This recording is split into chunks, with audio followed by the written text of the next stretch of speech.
तकलीफ आना होती है तब व्यक्ति शंकर भगवान की निंदा करना चालू कर देता है, या शिव पुराण की निंदा करना चालू कर देता है, या शंकर के भक्त की निंदा करना चालू कर देता है। सब समझ लेना, जब मुख से शंकर की निंदा हो रही हो, शिव पुराण की निंदा लोग कर रहे हों, जिसने करी, अब समझ लेना कि उसके जीवन का तकलीफ का समय प्रारंभ हो गया है। अब उसकी जिंदगी में अब दुख सामने खड़ा है, जीवन में दुख उसके सम्मुख।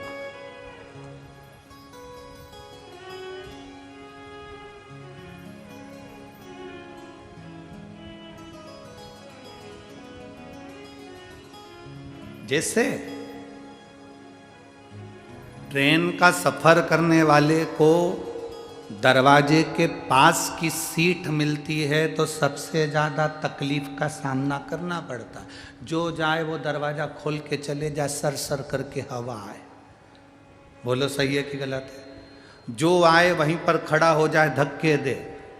उसी तरह जैसे कि मकान जो बनते हैं, उस मकान में जो कॉर्नर का मकान होता है उसमें भी तकलीफें रहती है। ये नियम,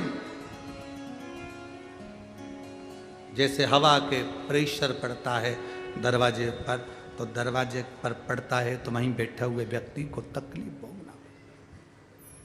उसी तरह शिव की निंदा करने वाला, शंकर की निंदा करने वाला, शंकर के लिए अपशब्द कहने वाला, वो उसको भोगना पड़ेगा। अब नारद जी का समय आ गया जिन्होंने रुद्राक्ष को जमीन पर फेंक दिया, जिसकी कोई मूलता नहीं जानी।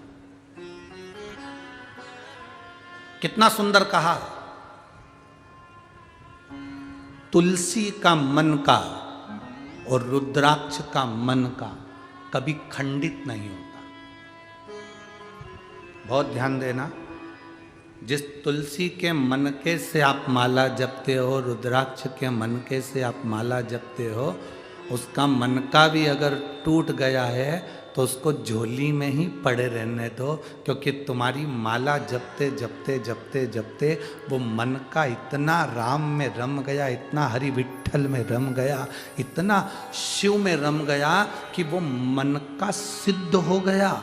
और इतना सिद्ध हो गया कि वो मन का टूटने के बाद भी टूटा हुआ नहीं है, वो सिद्ध की सिद्ध है। किसी भी देवता की मूर्ति टूट जाती है तो खंडित कहलाती है। राम जी की मूर्ति टूट गई, खंडित कहलाएगी। भगवान कृष्ण की मूर्ति टूट गई, खंडित कहलाएगी। दत्त की मूर्ति टूट गई, खंडित कहलाएगी। जिस देवता की मूर्ति है जरा सी भी टूट गई तो खंडित कहलाती है। पर केवल एक शंकर जी का शिवलिंग ऐसा होता है जो टूट भी जाता है तो खंडित नहीं कहलाता, अखंड कहलाता है। तुम्हारे घर में अगर शंकर का शिवलिंग है, वो टूट भी गया, आप सीहोर का कंकर उठा कर लिया, उसके टुकड़े टुकड़े हो गए। आप शंकर नर्मदा का कंकर उठा के लिया, उसके टुकड़े टुकड़े हो गए। तुम्हारे घर में जो शिवलिंग है वो टूट गया, खंडित हो गया, वो खंडित नहीं माना जा सकता, उसको खंडित नहीं कर सकते। उसके 4 टुकड़े भी हो गए तो वो सहस्त्र कहलाएगा, उसके टुकड़े टुकड़े भी हो गए तो सहस्त्र शिवलिंग कहलाएगा, सहस्त्रलिंग कहलाएगा। वो खंडित नहीं कहला सकता। हमसे लोग बात कहते हैं, गुरुजी हमारे गांव में एक बहुत पुराना शिवलिंग है, वो खंडित हो गया, तो वो शिवलिंग का हम क्या करें? हमने कहा फोटो भेजो जरा शिवलिंग का।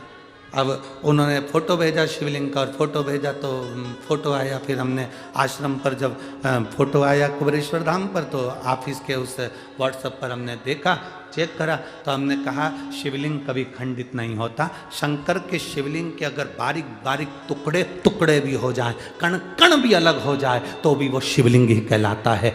कभी जाना कुल्लू मनाली में बिजली महादेव हैं, कभी मौका लगे तो बिजली महादेव का दर्शन करने जाना।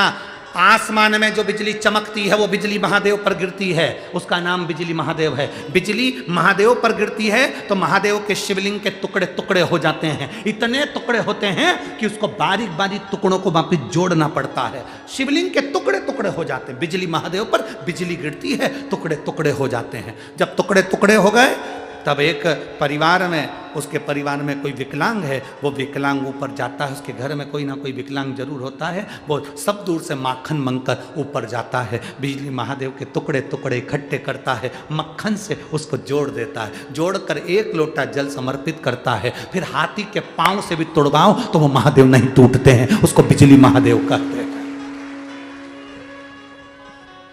बिजली महादेव जिनके टुकड़े टुकड़े होकर जुड़ जाते हैं। शंकर भगवान कभी खंडित नहीं होते हैं, कभी खंडित नहीं है, अखंड है, अखंड।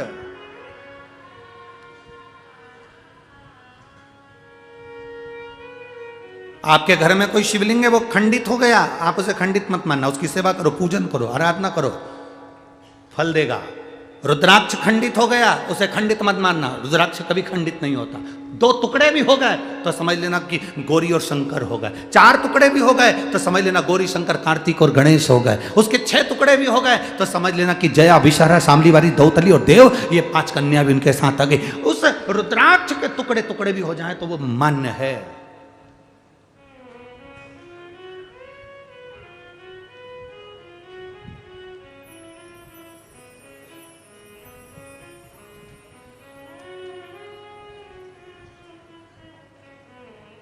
सीहोर में कुबेरेश्वर धाम पर जो रुद्राक्ष मिलता है, उसमें अगर थोड़ा सा भी रुद्राक्ष, कई माताएं कहती है ये खंडित है। अब उनको समझाने वाला कौन समझाए, ये तो खंडित है, भैया हमको दूसरा दे दो। उनको समझना चाहिए रुद्राक्ष शिवलिंग कभी खंडित नहीं होता, वो अखंड है। सबके जाने की कथा है, राम जी के बैकुंठ जाने की कथा है, कृष्ण भगवान के जाने की कथा है, सारे देवताओं के जाने की कथा है। आपने कभी शंकर जी के जाने की कथा सुनी क्या, कि शिव जी इस पृथ्वी को छोड़ के चले गए? नहीं, अखंड।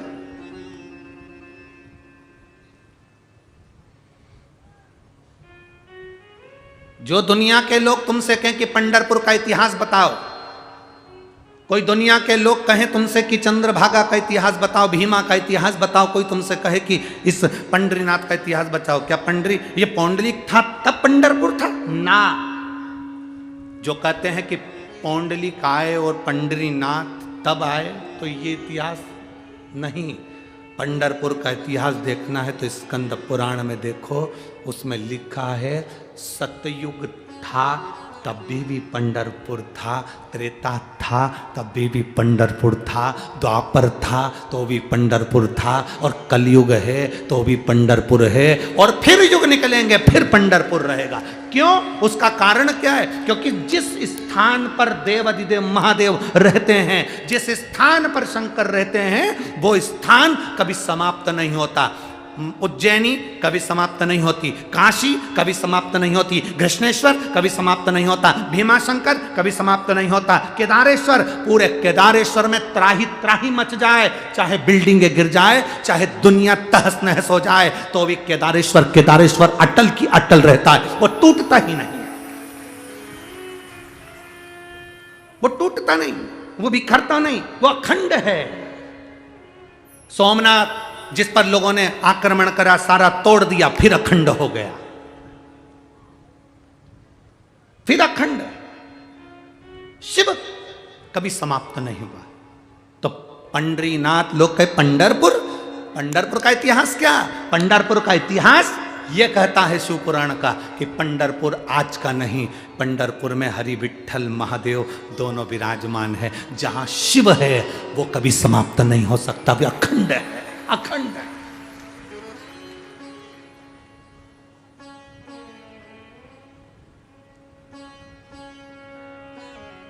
पांच बार काशी काशी कह देने से व्यक्ति को मोक्ष मिलता है। कितनी बार? जम के बोलो जरा। 5 बार काशी काशी कह देने से व्यक्ति को मोक्ष मिलता है। शिव महापुराण कथा कहती है, 1 बार मुख से हरिहर विठ्ठल कह देने से दुनिया को तृप्ति प्राप्त होकर परम धाम मिलता है। केवल एक बार मुख से विट्ठल नाम का, क्योंकि शिव विट्ठल में समाहित और विट्ठल शिव में समाहित।